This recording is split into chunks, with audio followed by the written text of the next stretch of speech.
Welcome to Dometic Q2 Report 2026. Today I am pleased to present CEO Juan Vargas, CFO Pia Colson, and Head of Investor Relations, Tobias Norby. For the first part of the call, all participants will be in listen-only mode. During the questions and answers session, participants are able to ask questions by pressing pound key 5 on their telephone keypad. Now I will hand the conference over to the speakers. Please go ahead. Hello, good morning everybody, and welcome to the presentation of the interim report for the second quarter of 2026. Let's move into the highlights. As most of you are aware of, the market conditions are still tough. Uncertainty is still there. We have seen, as a consequence of the situation in the Middle East, higher raw material prices that might be leading to inflation in the coming months. At the same time as the tariff volatility is still there. On one side, the American administration took away a number of tariffs, but implemented some new tariffs as well, the so-called 232 tariffs. We see consumers still being cautious in the same way as our customers in the value chain, meaning OEMs and dealers and wholesalers. And we have seen as well, as a consequence of what I commented before, a situation where industry production, especially in the US, is coming down, but also in Australia as a consequence of higher interest rates implemented during Q2. And we see also starting to see a kind of a slowdown in Europe as well. Looking at our performance, we delivered a negative organic growth of 1% with a positive single-digit growth in service and aftermarket according to our strategy. We are happy to see as well that distribution is coming in part with last year, and we see a decline in OEM for the reasons commented before. EBITDA margin coming in at 12.4% versus 14% last year, and the margin reduction is primarily driven by the increased raw material and freight costs. We see also increased SG&A, partly due to a bad debt provision for the Chapter 11 filed by West Marine in the US, affecting primarily marine, but also our mobile cooling solution segment. And then we continue to invest in product development and marketing, following obviously all the product launches that we have done and the ones that we have on the pipeline. And we also have had a tariff refund, which is offsetting a part of the tariff cost that we have, additional tariff cost that we have in the quarter. Free cash flow over 800 million in comparison to 1.3 billion last year, leading to a leverage of 3.3, which is in par with previous year, but also Q4 2025. Considering the market situation, especially in the US, where we see the RV industry coming down additionally, just when looking at the last 3 months that we have information from the American Association, manufacturing is down 16%. We will see how the numbers look in June, but we don't expect any improvement in comparison to what we have seen so far. We also decided to extend the global restructuring program. As you all know, we were expecting growth in 2026. The growth is going to be tough to achieve, and that means as well that we continue to adapt our cost to the new circumstances. In this case, in the main program, we have done a lot, which is impacting our gross margins, meaning consolidating factories, consolidating distribution centers, some SG&A. In this extension of the program, we will focus more on the SG&A part of the business, especially again in the land vehicle segments where we see the delay in the recovery of the markets. The expected savings are going to achieve 150 million krona when we are totally done by mid-2027. And we are booking restructuring cost of 100 million. which is recorded as items affecting comparability. And of course, depending a little bit on the market situation and how the market evolves over time, we will continue to consider additional measures. Looking more at the hard numbers, sales close to 6 billion with 1% organic decline. We also had 1% due to discontinued businesses. EBITDA, 739 million, reaching a 12.4% EBITDA margin in comparison to the 14% that we achieved last year. Adjusted EPS of 1.27 krona and a free cash flow of a little bit over 800 million in comparison to 1.3 billion. Two main reasons for that. The main reason is really high inventories in the quarter as a continuation of the high inventories that we had also in Q1. In this case, on top of the inventories that we built up on the expectation of having a much better year 2026, and remember that we are in Q2, which is a stronger quarter, and then we have Q3, which is also a strong quarter. But on top of that, we are also moving a couple of factories. We are shutting down a couple of factories as a consequence of the restructuring program that we are running. And in order to prevent problems, delivery problems during the move, we are also building extra inventories to be on the safe side. And again, leverage ending up at 3.3. Looking at the first half of the year, 11.2 billion in total revenue, or the same organic decline of 1%, and the same also 1% in negative portfolio changes. EBITDA close to 1.3 billion or 11.6% as EBITDA margin in comparison to 12.3%.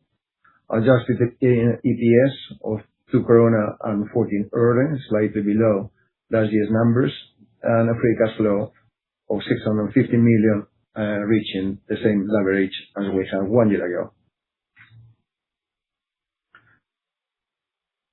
Looking at the breakdown of sales, again, 1% down, with land vehicles 4%, affecting primarily Americas, negative 16%, for the reasons that we already commented. APAC is also down 12%. We saw a much better Q1. We saw a deterioration in Q2 rapidly. After the interest rate increases, the industry really pulled the brake again, while EMA shows positive growth of 3%. Happy to see that Marine continues to show organic growth 3% as a continuation of 2% that we saw in Q1. And even Mobile Cooling came in at +5% in comparison to the +1% that we were showing in Q1. While Global Ventures down 16% in comparison to -7% in Q1.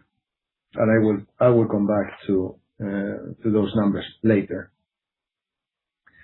Looking at the breakdown of sales by channel, no major changes in reality. Service and Aftermarket becoming 31% of the total group, while distribution is coming down to 31% for 33% that we were showing last year. And this will change as depending on the quarters. We have Service and Aftermarket and distribution being very, very strong in Q2 and Q3, and then coming down in Q4 and Q1, while the OEM business is a little bit more stable during the year. Looking at the different channels, again, happy to see the second quarter of growth in Service and Aftermarket, distribution coming at the same level, and we have seen also in the last 2 quarters quite a bit of stability. And then the OEM, a further deterioration driven very much by North America and Australia. Just as a comparison, looking at some of the market indicators, we see the RV manufacturing in the U.S. coming down and see an acceleration in Q2 in comparison to Q1. We see registrations in Europe being very, very strong during the first half, partly driven, especially in February, by the new model series, but then coming down in April, May, a little bit better in June. It's going to be super interesting to see what happens now in Q3, whether we see stability in Europe. And I can say meeting customers across Europe in the last couple of weeks, that you have a mixed bag. We see some of the customers being optimistic about the second half, while some of the OEM customers, especially, being more cautious about the second half. And we also see that the U.S. registrations are down in the U.S. We don't have, unfortunately, the same quality data for Europe. In Europe, we see that we are still growing quite nicely in the European side, while the OEM in the U.S. is still negative. Looking at the EBITDA evolution over time, 12.4%, as I commented before, versus 14%. Gross margins continue to improve, 30.1% versus 29.7% 1 year ago. We have obviously a positive channel mix, with service and aftermarket growing while OEM is coming down. But we also have the savings performed or delivered by the restructuring program. At the same time, moving in the opposite direction, we have raw material cost and freight kicking in, and not the least driven very much by the new oil prices. But we also see metals, aluminum coming up quite significantly. We see steel starting to point outwards as well. And then we also have tariffs refund in the quarter, which is having a positive impact. But all in all, still we see positive impact, very much driven by the channel and the restructuring program. SG&A, on the contrary, was negative, came in with a 10% increase versus last year. Half of that is the bad debt provision for West Marine, that, as most of you are aware of, filed for Chapter 11 2 months ago. In that case, we are taking obviously a cautious approach, and we are booking the entire risk, while obviously we are still negotiating and expecting to get some of that money back. At the same time as we continue to invest in product development and marketing.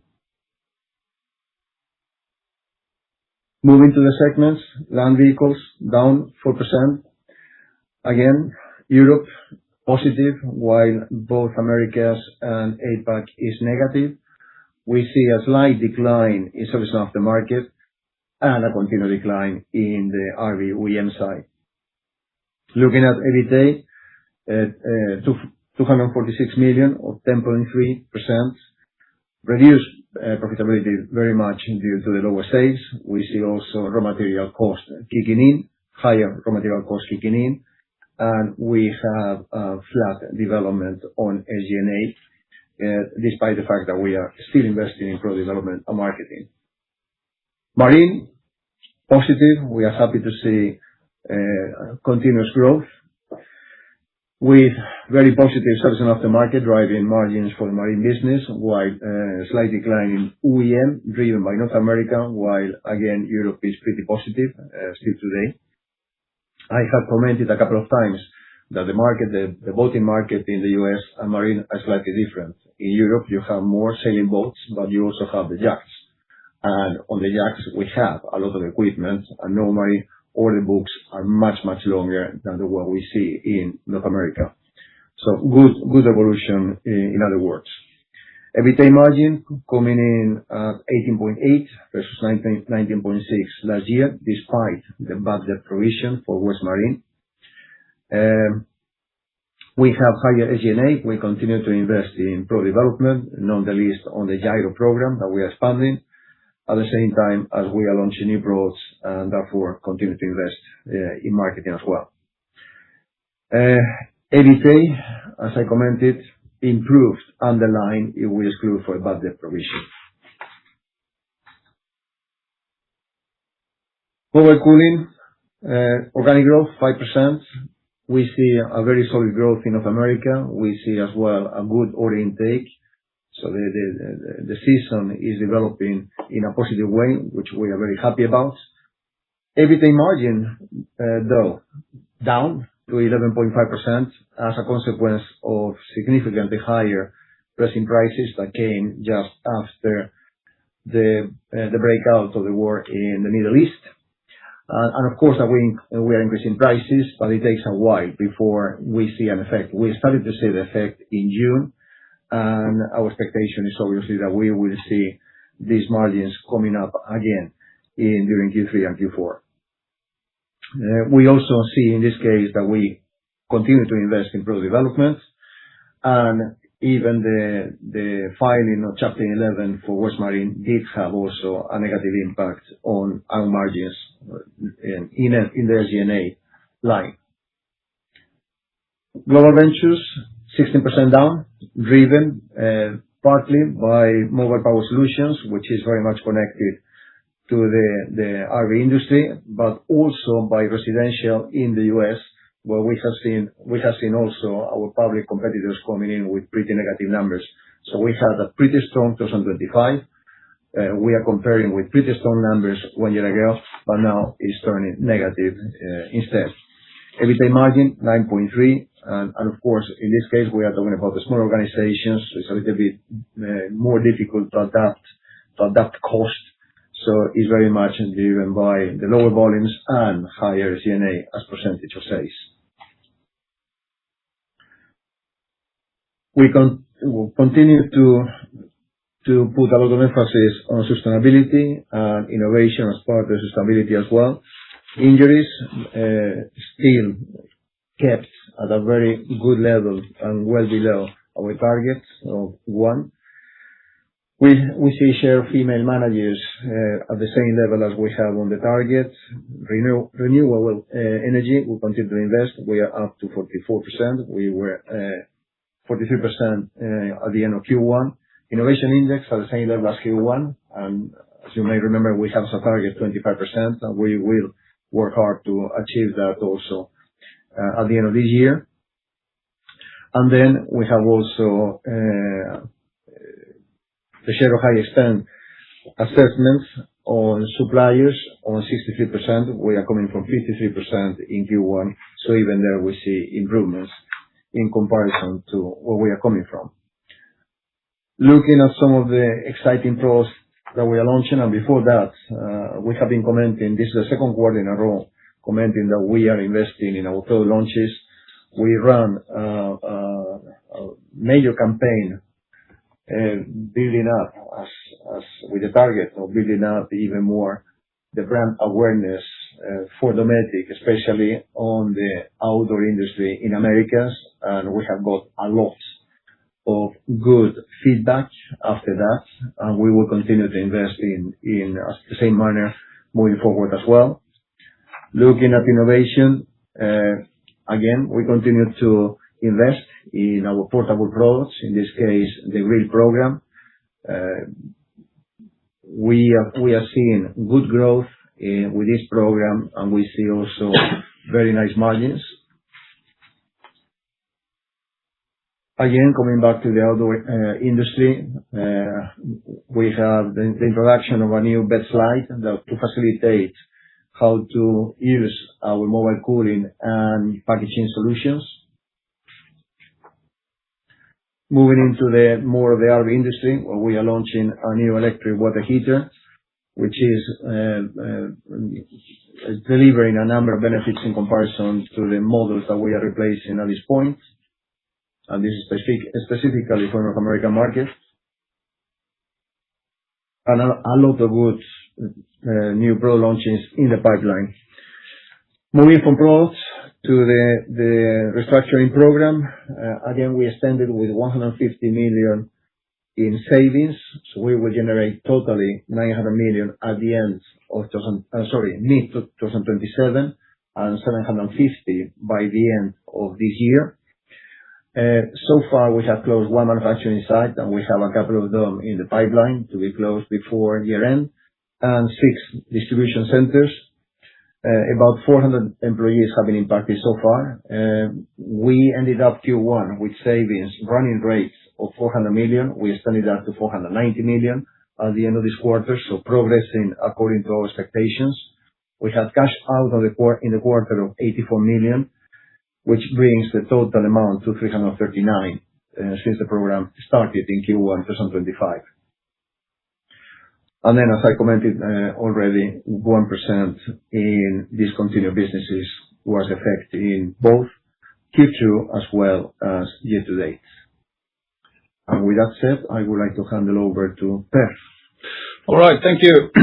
Hello, everybody. I will walk you through the financials then. So P&L-wise, top line close to flat versus last year, where we had the sales in the service and aftermarket offsetting the decline in OEM, which is also then helping us on the gross margin as it is a positive margin mix for us.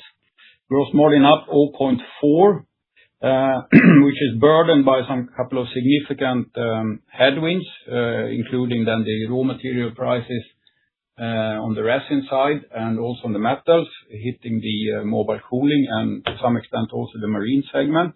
We also have significant tariff cost introduced then in Q2 of last year, which did not fully impact us last year, but it's a full effect this year, obviously. Offsetting that is the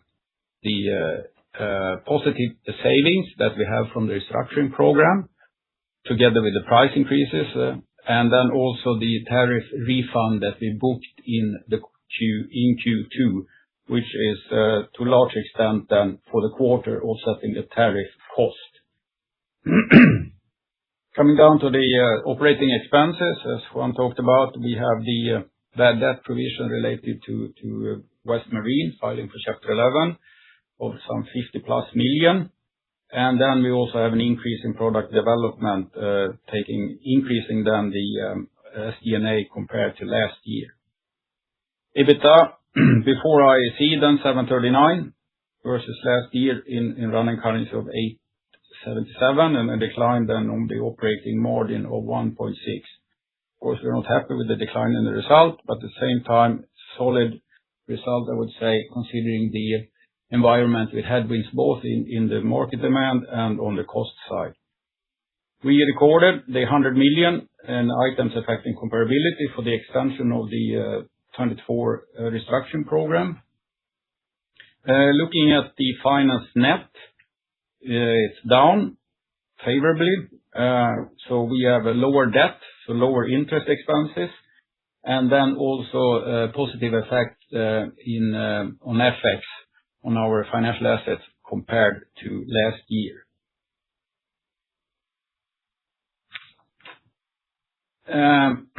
Cash flow, 1,083 in operating cash flow, negatively impacted by the lower release of inventory or cash from inventory.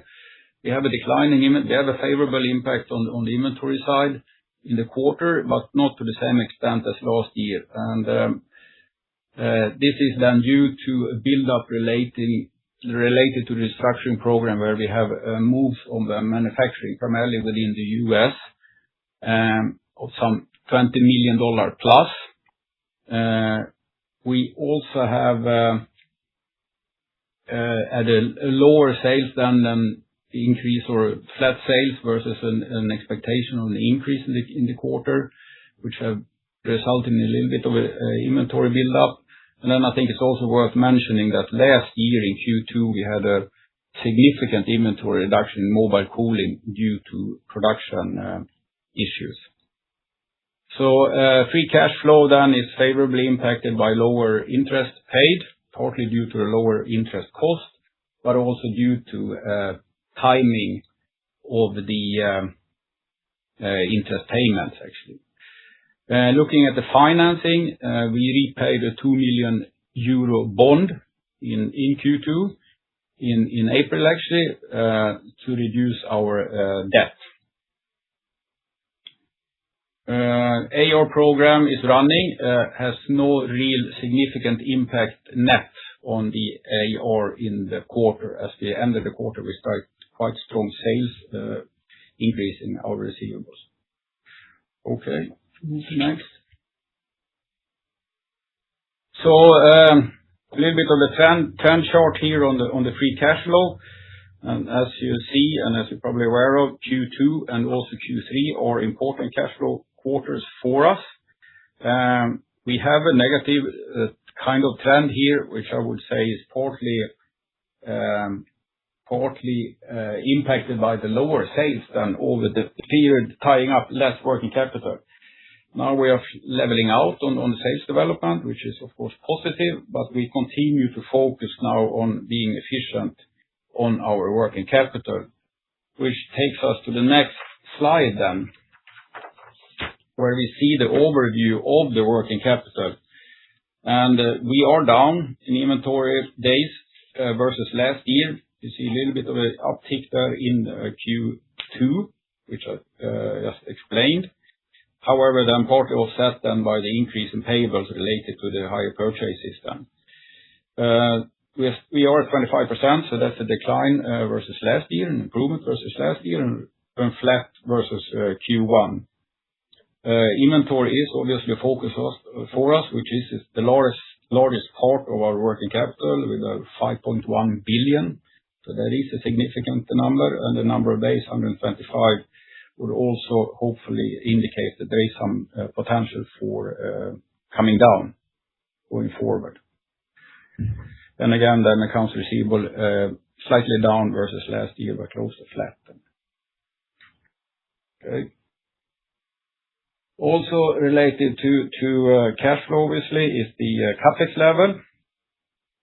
We are flat, I would say, slight decline in terms of investments into fixed assets. We are running a relatively low capex, I would say, in the company due to our asset-light supply chain. It's not a big burden for us cash flow-wise. R&D, as we talked about, is slightly up, and actually then significantly higher than our investments into fixed assets. Moving over to the debt side of the balance sheet, leverage is a little bit down versus Q1, down to 3.3 versus 3.4, and on par with Q2 in 2025. We have actually a reduction of debt or net debt, if you compare to last year, of 1.2 billion. So we continue to work hard on our balance sheet, and this is obviously a focus area together with the working capital. And versus 2024, we are down 2.8 billion in net debt. So that's a good improvement for us, but we don't fully see that then obviously in the leverage ratio. Right. Next then. So looking at the detail of our outstanding debt, we have a good maturity profile, I would say. The net debt of 9.3 billion. We're sitting on a cash at the end of June of 3.6 billion, and we do plan to use some of that to pay back 750 million bond, the CF bond, here in Q3. We did pay back, as I mentioned, the 200 million euro bond in Q4. Average maturity 2.7 years. And on top of this, we have obviously done the RCF of 300 million euro. Yeah. I think that was the conclusion of the finance side, so I'll leave it back to you, Juan. Thank you, Per. So summarizing Q2, we deliver a solid quarter, considering obviously the very challenging market conditions where we see lower volumes in a major part of the business, considering the American market, considering APAC as well. We see as well raw material prices starting to kick in, having a major effect, especially in mobile cooling, but also on the other segments.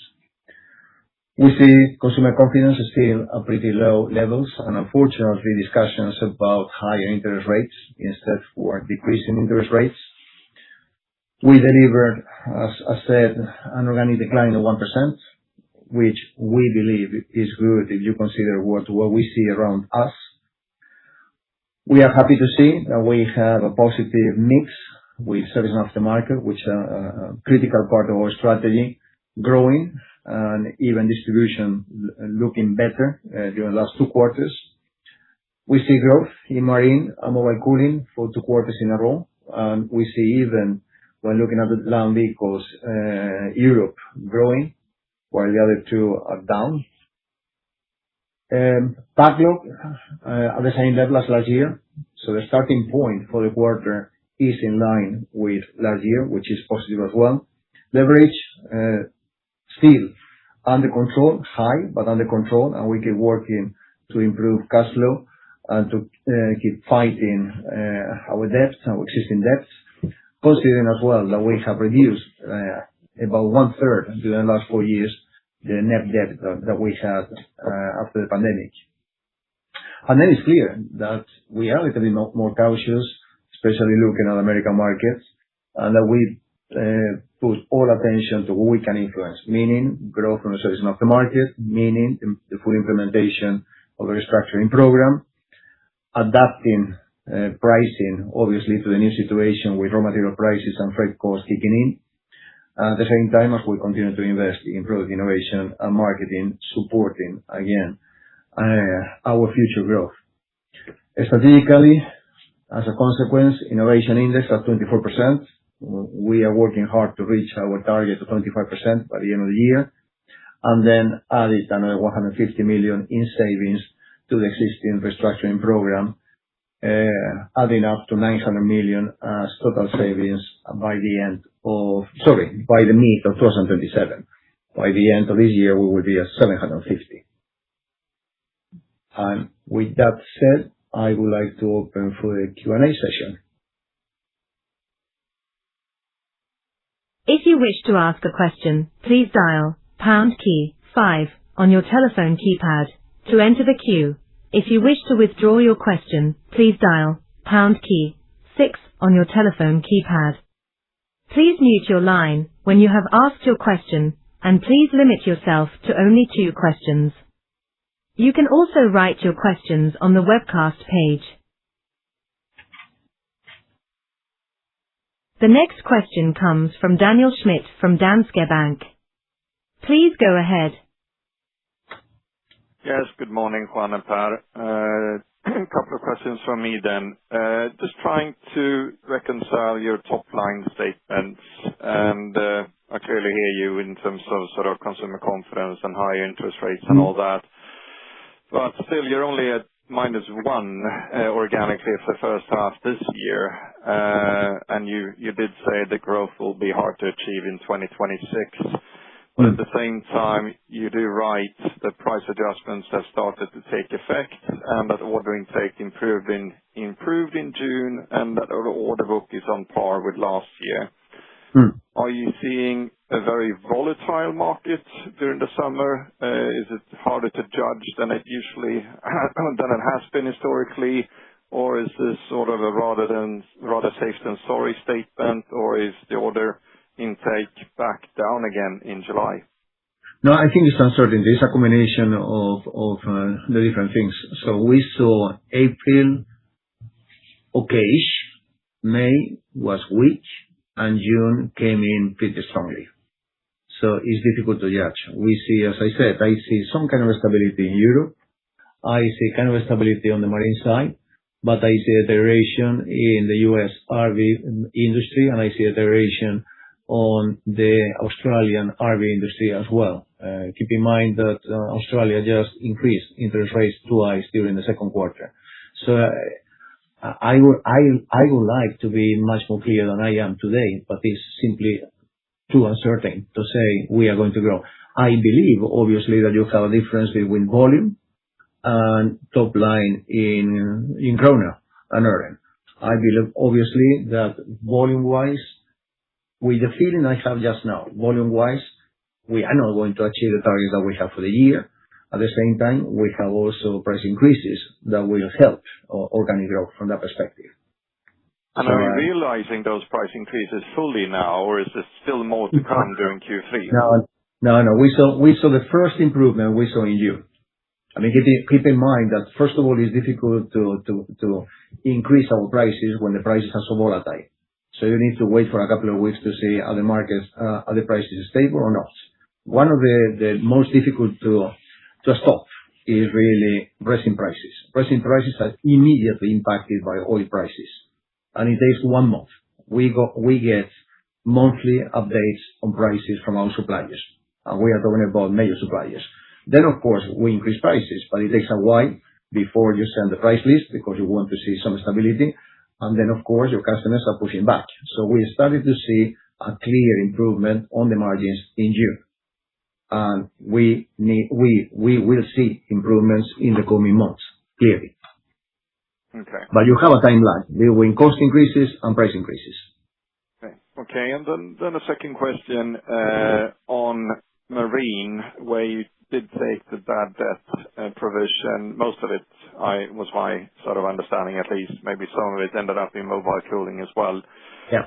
But given what you write in the report, that's around 52 million. If you add that back, it looks like the Marine margin is 23% for the quarter. That's up 3.4 percentage points compared to last year. Is there a positive impact of tariff refunds in Marine as well, or is this such a big jump? Yeah, there is, but there is also a negative impact on additional tariffs. So you have tariff refund and you have as new tariffs. You have the 232 that was implemented in April as well, kicking on the other side. So you have what you have a positive effect is that you have a very positive service aftermarket. And of course, we continue to work on reducing our cost. And how big was the tariff refund for the group in Q2? I will not tell you. We are negotiating with customers and suppliers. Okay. That would not be super positive if we were commenting how much, as you may understand. Okay. And just last one. You clearly state that you needed safety stock when it came to sort of restructuring that you were doing in Q2. Around $20 million was probably the impact on inventory. Is that going to be released again in the second half of this year, or is that going to follow us into 27? I think we'll see some improvement in Q3, but the major improvement should be coming in Q4 because we intend to close a couple of sites during the fall. Okay. Thank you. You're welcome. The next question comes from Agnieszka Vilela from Nordea. Please go ahead.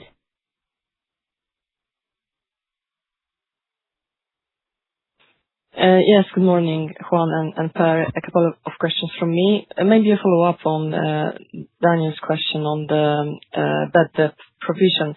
Could you please help us and quantify the split between those in Marine and mobile cooling? How much is included in the results there? It's about 90%, about 85 to 90% is Marine. 10 to 15% is mobile cooling. All right, great. And then, just looking at the profitability at Marine, then, approaching 23% or at about 22%. How confident are you that you can kind of stick at above 20% level in the coming quarters, if we see, say, single-digit organic growth that you achieved in the quarter? I feel confident. And provided that we have, again, we continue to run at +2, +3, +4, we are going to see margins over 20%. Perfect. Thank you. And then also, Juan, maybe if you... Just one more comment, which is also following Daniel's question. I mean, keep in mind that these tariffs are killing when they are moving back and forth. It is not easy to get back to customers. So some of the margin iteration you have in Marine is not just lower volumes. It takes a while before you get the clarity on how much is impacting every single product, calculating how much of increased prices, and it's not just about, customers will raise questions. Please explain to me, and then you need to break down how is just now we have steel and aluminum from Canada, obviously impacted by the new tariffs. So it takes a while before you get the price increases simply because it takes time to calculate. So I feel pretty confident that we will be above 20%, provided that we have positive organic growth. So some positive organic growth. Yeah. Yeah. Understood. And maybe I understand you don't want to kind of disclose how much tariff refunds did you get, but can you just tell us how does it work really? Like, do you provision for that for your receivables? Have you received those money for the tariffs back already, or how does it work really? And also, like, what should we expect for the gross and net tariffs, so to say, in the coming quarters? We apply for it. There is a phase 1, 2, and 3. And we have applied phase 1 and 2 because they are open. Phase 3 is not yet open. And for the ones we have applied, we have received already a significant part of what we applied for. So it's coming in. Yeah. And tariffs on a gross level going forward, like the levels, compared to what you paid already in the previous quarters?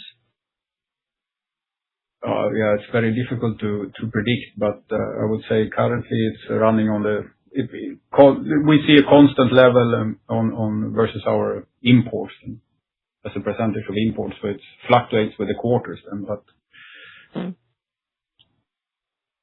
All right. And the last one from me really, to Juan, you say in your comment in the report that you did see some encouraging signs late in the quarter. Just tell us what they were and in kind of what markets, and also maybe refer to what you're doing yourself. It's very much about order intake and the order stock. So as I commented earlier, we saw April being okayish, not in line with last year, but not far away. Then May was pretty weak. Then, of course, you have 2 working days less in May this year than last year. But then June came very strongly, both sales-wise and order intake-wise. And it was a little bit all over. We see, again, the RV industry in the US, tough. We see the RV industry in Australia specifically tough. But we see Europe still holding up pretty well, even if registrations in Europe have been negative in the second quarter. When meeting customers, and I have been meeting lots of customers myself during Q2, both in the US and in Europe, the Europeans is a mixed bag. I would say that some of the customers I'm meeting are still positive, optimistic about the second half, while some of the other customers, I would say perhaps be more specific, the German customers are a little bit more cautious about the second half. Thank you. You're welcome. The next question comes from Fredrik Ivarsson from ABG Sundal Collier. Please go ahead.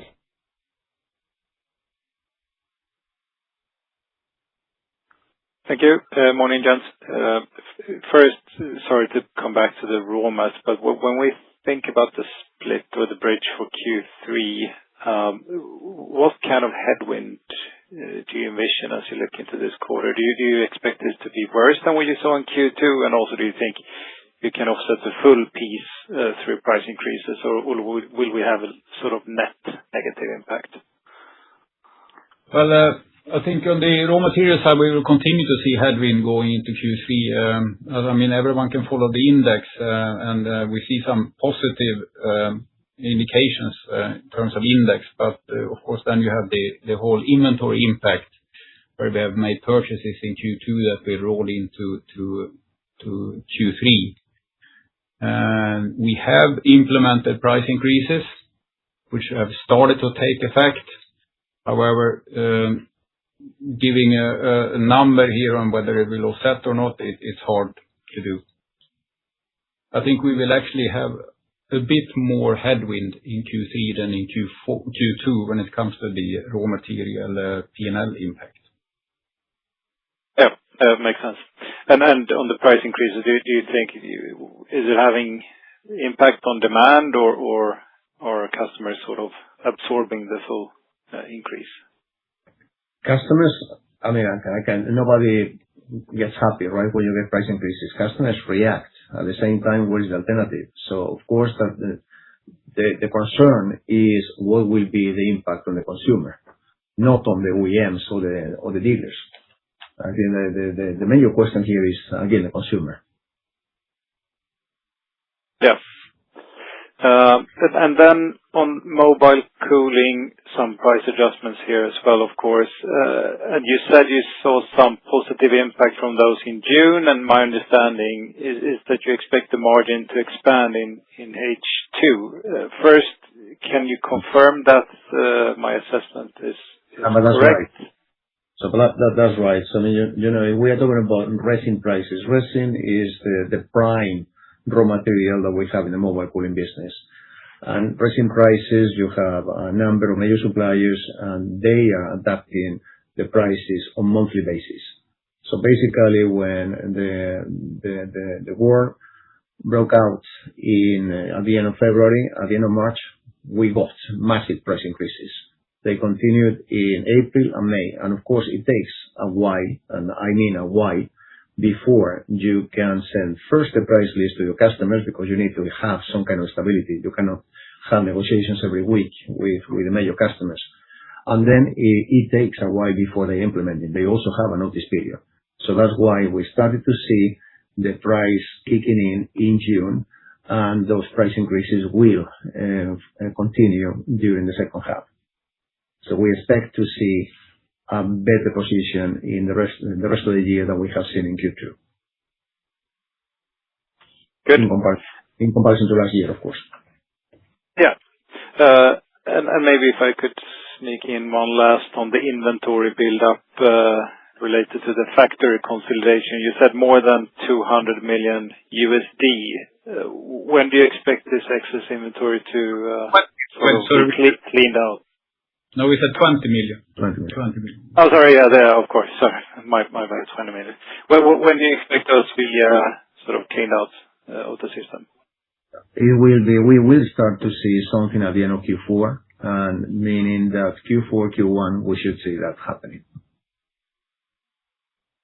Okay, good. Thank you. You're welcome. The next question comes from Igor Tubic from DNB Carnegie. Please go ahead. Hello. Thank you. Just on the cost savings, the additional 150 that you expect to reach on a run rate by mid-2027, will this primarily come in 2027, or should we expect any additional cost savings also already in 2026? The vast majority will be 2027. You might see some in Q4, but the vast majority we will see 2027. Okay. And in terms of the restructuring costs of 100 million kronor in Q2 that you recorded, will the cash impact be later on, and how will that be split? It will be the cash impact will be during this year, during 26, and it's almost all cash. There's hardly any write-down. I mean, very minimal inventory write-down related to it. Okay. So this time we are addressing primarily SG&A. We have been investing, as you know, we have been communicating. We are investing quite a bit in product development and in marketing. At the same time, as we see, obviously, that with the volume loss that we have seen in the last couple of years, we can adapt much more on the admin side and on the back office side. So we want to keep the resources on the field and invest in innovation, but we see opportunities again to adapt to the new capacity levels. Okay. And just out of curiosity, I mean, you mentioned that you have received already refunds for the phase one. I mean, why can't you communicate how the amount, so to say, and for how much you have applied for phase two as well? Because you have, on the other side, you have also customers, right? And you have time lags between when we got the tariffs and we could get price into our customers. If we would communicate just now, I can tell you that we will have 200 calls in the coming couple of hours. Okay, I see. Thank you. That was all from me. Unfortunately, again, you need to understand what is going on, right? That everybody is looking for exactly the same kind of data. And that data is used, obviously, to put pressure on the prices again. And again, keep in mind that we always have a time lag between the tariffs or raw material prices and when we can get it back to our P&L. So we don't want to be naive and expose ourselves to give out more too early. And again, I think it's worth mentioning again that the actual tariff cost is still higher than the refund that we have received in the quarter. So the running tariff cost is clearly higher than the refund.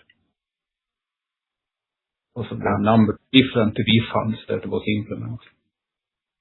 But can I just ask you then, because when I read the Q2 report last year, you mentioned that the impact your exposure isn't that significant in the US. So I'm just trying to, understand in comparison how much of an issue is this? I mean, if you take the tariffs, I mean, everything is depending. If you compare with what we had the first time, when we got the tariffs 2018, 2019, this is relatively small. But of course, we are talking about hundreds of millions of krona altogether. Okay, great. Thank you. You're welcome.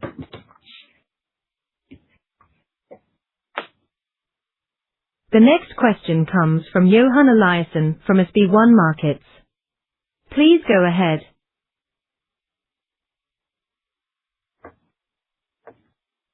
Hello, Juan, Per, and Tobias. Thanks for taking my question here towards the end, I guess. I was just curious about the comment you made about creating movement in the RV industry, and there is a development towards increased consolidation that could generate strategic opportunities for Dometic. What are you referring to here? Are you getting closer to divesting some of the businesses you have put up for sales, or are you seeing other opportunities? I mean, there are always opportunities, as you know. But I mean, more specifically, it's clear that what happened through the merge, the potential merge, still they need to get, obviously, authority approvals, right? We don't compete with Patrick whatsoever. Patrick competes with Lippert partly, right? The combination Lippert and Patrick is powerful in comparison to the OEMs. The question is whether OEMs are super happy or not about that merge. And normally, customers want to have options. Dometic might be an option, obviously. So what you get the feeling is that on the American market, just now everything is moving.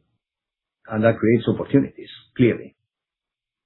So nothing more, nothing less. I don't see the same movements in Europe. I don't see the same movements in APAC. I don't see the same movements in marine. I read, not the least on David's industry, that customers are buying the suppliers. To my knowledge, the only customer that has acquired a supplier was Thor, year 2021, acquiring Edexcel. I don't see more movement from that perspective affecting our business. But I see that the Patrick Lippert is obviously a big one. If you consider the size of those two companies being 4 billion each in revenues is 8 billion. That's is a powerhouse. And I simply believe that customers always want to have options. And at the same time, you have Thor finally trying to consolidate different brands they've acquired over the years, which could be a potential negative for you. Have you seen any exposure to that so far? No, not more than we have seen historically. I mean, if you look at the way the industry is running, especially the RV industry, marine industry is different. On the RV industry, it's clear that you have the brands that are driving the business. It's clear that Thor has been communicating this, but it's nothing new either. So it's still to be seen whether we have an impact or not. I mean, we look at our numbers in the quarter and even on the year to date, we are very much in parity with the market just now. So we don't see any effects yet, at least. And what is your sort of exposure to Thor? Is it the same as their market shares, or is it above or below, would you say? Yes. Yes. Okay. That's all I have. Thank you very much. Keep in mind, Johan, that they acquired Excel. Excel was one of our main competitors in the U.S. 2021. So they have already that one. Yeah, and that's actually a good question. Would you say you have taken market shares from Excel since then, outside Thor? I believe that Excel has been shrinking, but I believe that Leaper has been taking the market share from Excel. Okay. There's always a risk when you as an OEM acquire your own suppliers, because they are not just supplying to you, they are supplying to your immediate competitors. And as you know, the American market is pretty consolidated, having three major players, Thor, Forest River, and Winnebago, representing 85% of the entire market. Mm. And they don't want to feed one another's P&Ls. Mm. Just on market shares in the U.S., you lost market shares in fridges when the Chinese arrived. You lost some market shares in awnings when you moved to Mexico, and now obviously you have not been able to gain the lost market shares from Excel. How would you see your competitive position in the U.S. market? Are you slowly fading out there, or what's happening? That depends on the products. We are still selling refrigeration. We are pretty big on sanitation. I would say that we are market leaders on sanitation. I would say that we are number 3 on air conditioning. So, we're still alive. The market has moved, as you just said. When we are talking about Leaper, you need to consider Leaper is importing Chinese products from day one. They acquire 2 Chinese distributors in the U.S. And that's where obviously the volume, so Excel has been losing to Leaper as well.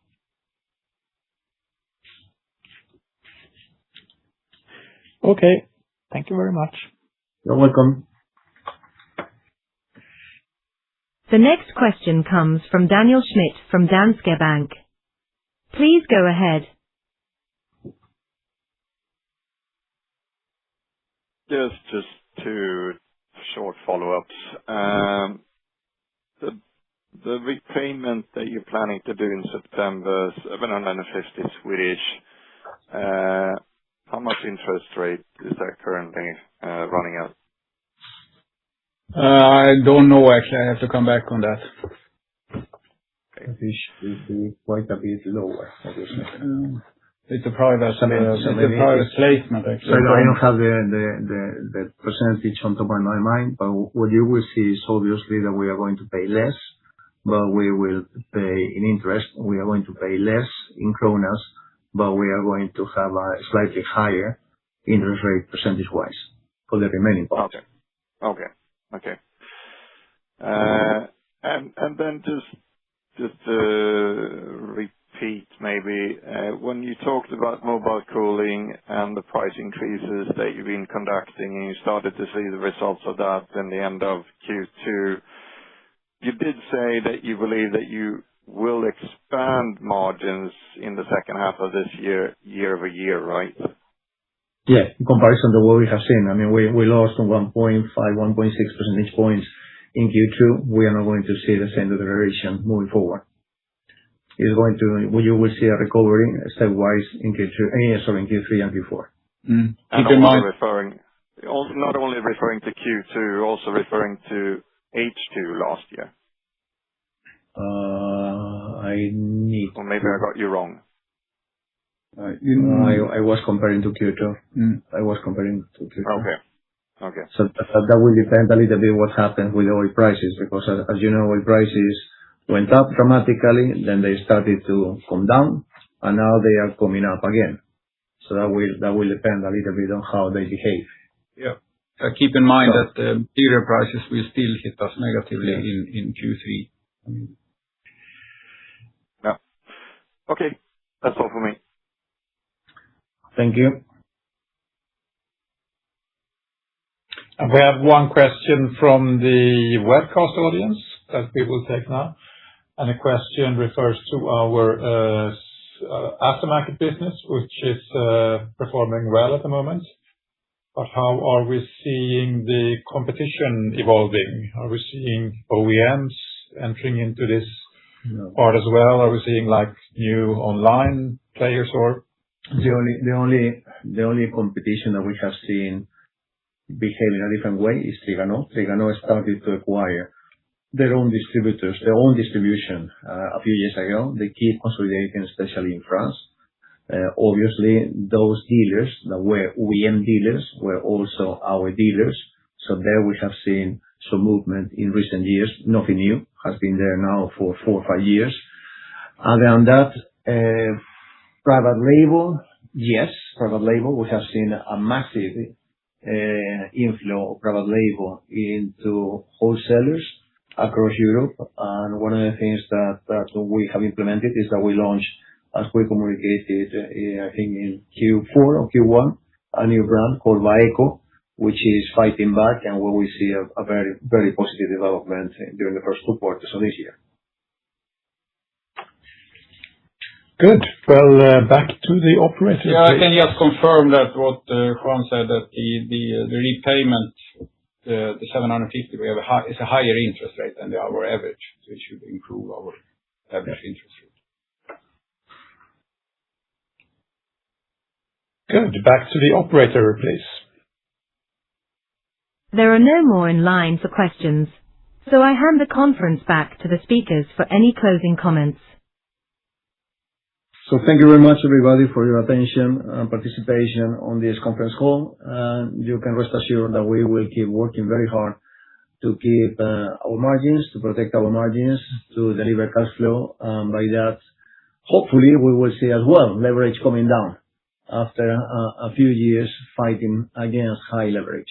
So thank you very much for your attention, and goodbye. Enjoy your summer.